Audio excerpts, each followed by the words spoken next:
Hello everyone, my name is Rahil Blade. Thank you for joining me today. I believe we all are aware why we are here. It is to discuss about a topic that has bothered me for quite some time.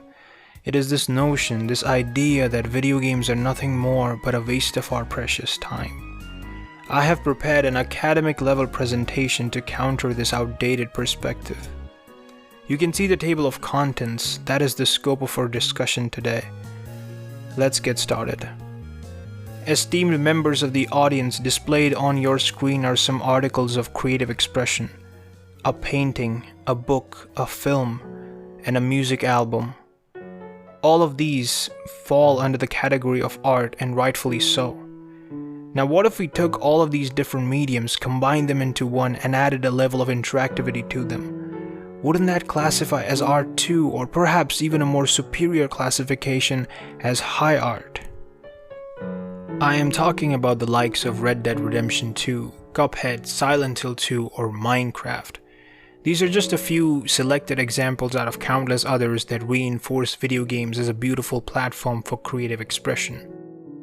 After all, they are a combination of everything I described in the previous slide, plus more. So then why do they get labeled as a waste of time? This mindset, in my opinion, is holding us back, not letting us realize the full potential this medium has to offer. In two of my previous essays, I have already highlighted the artistic significance of video games. You can refer to them after this presentation concludes, but today my aim is a little different. Today I try to prove that this art, under moderation of course, can be a good use of your time. Before going further, I think it is important to give a little context as to who I am and what I do. As I mentioned, I am Rahil Blade. For my day-to-day work, I am a multidisciplinary designer, but I also indulge in a number of personal projects.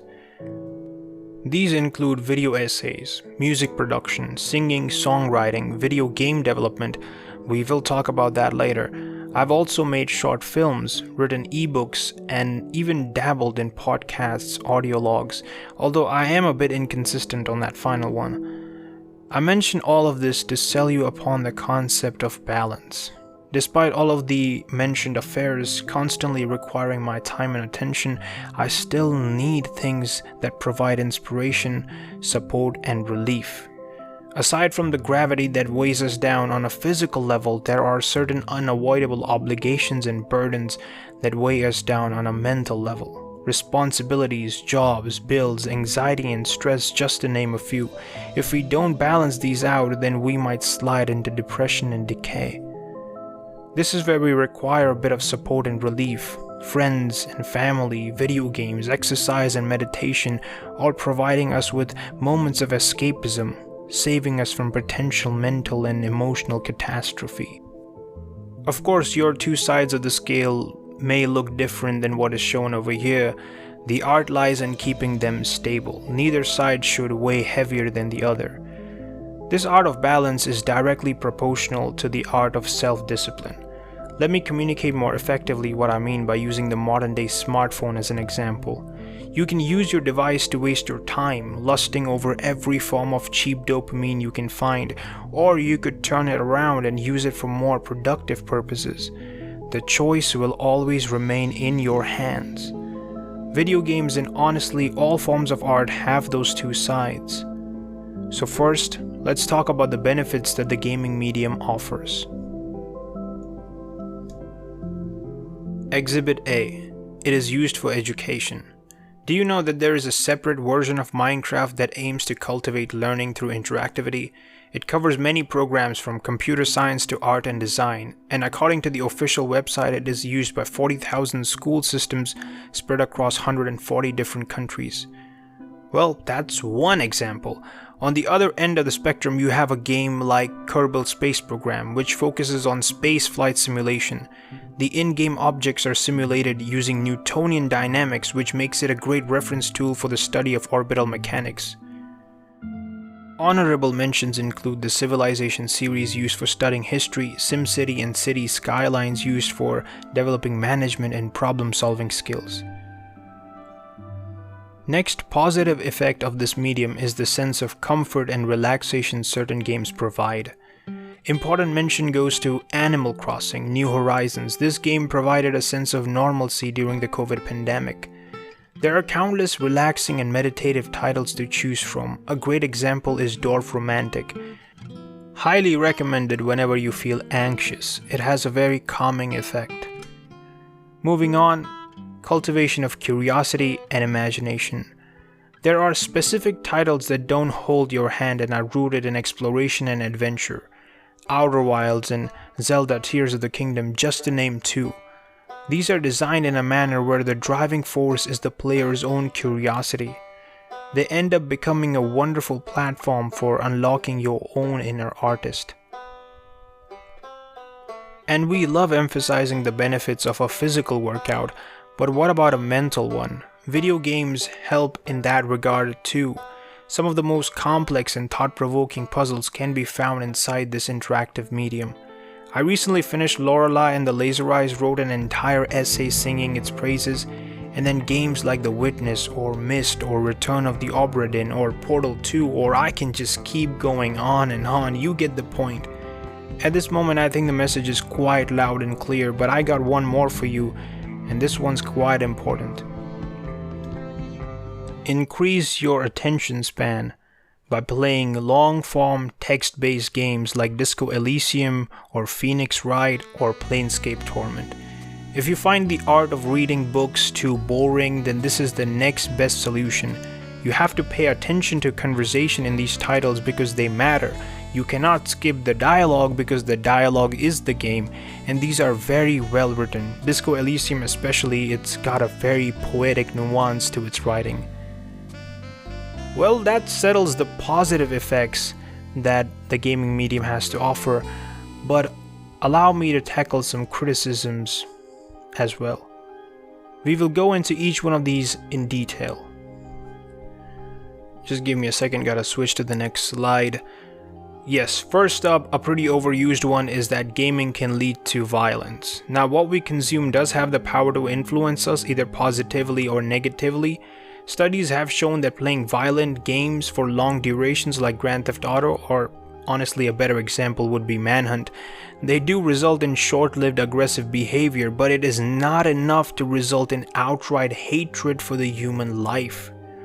American Psychological Association has said, and I quote, that attributing violence to video gaming is not scientifically sound and draws attention away from other factors.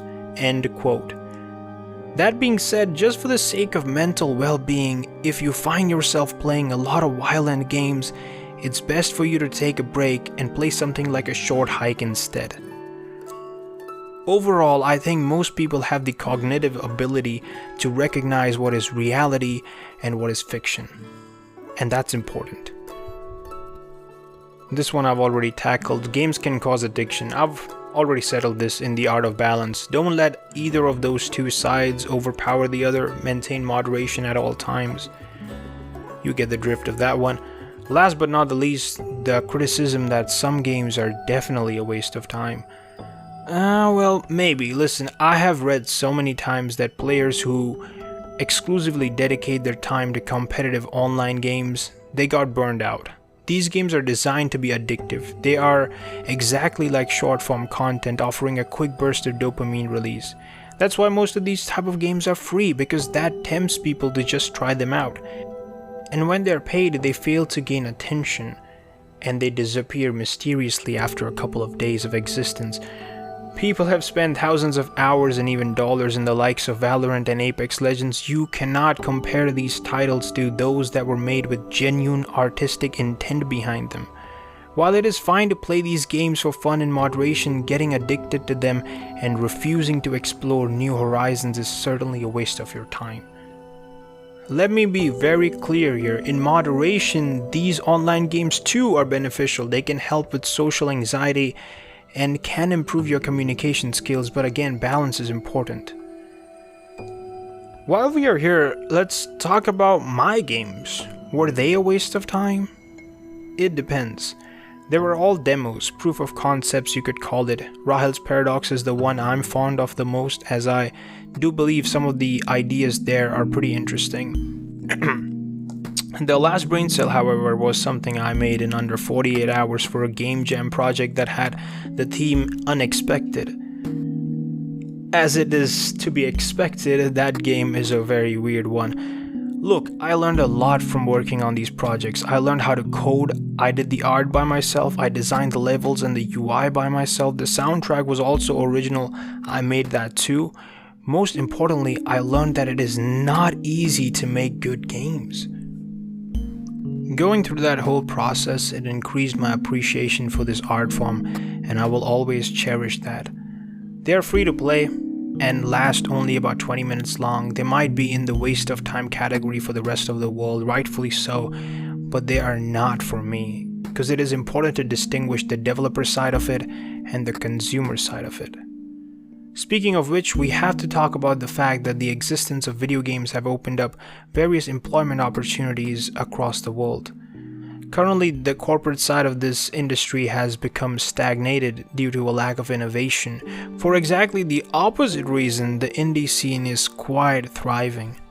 You will find that more and more independent developers and creatives are joining forces to create something special, something with love, care, and passion behind them.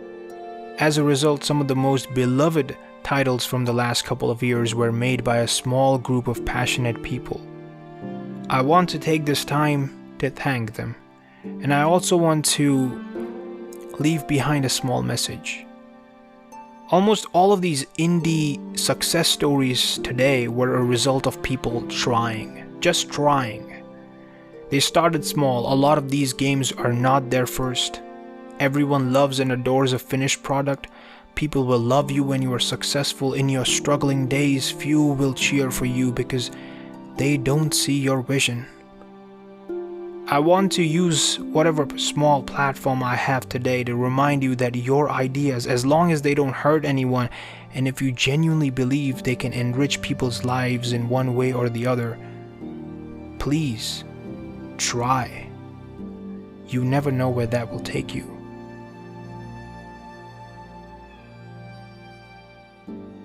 And that brings me to my vision for a better tomorrow. I dream for an ideal world where artists and creatives are more mindful of what they create, and likewise consumers are more mindful of what they consume, resulting in every book we read, every game we play, and every piece of entertainment we choose to indulge in ends up nourishing our lives. I rest my case. Listed on the screen are the online platforms I occupy. I don't use social media. You have been a wonderful audience to present to, and thank you all so much for being here.